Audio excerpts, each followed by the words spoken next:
So today I'm gonna do this right here.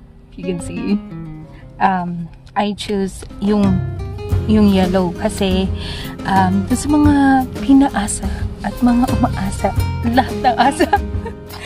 So ayan, kaya nag-t-shirt ako ng yellow. Pakita ko sa inyo kung paano ako mag-makeup sa kotse. So nasa kotse ako ngayon, on my way to work. Probably won't be able to get out of anything in this para ma-upload ko agad kasi I'm trying to this look para umabot sa Valentine's Day ng Pilipinas. Yung mga brushes ko hindi malinis kasi ito yung mga nasa bag ko.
It was too much.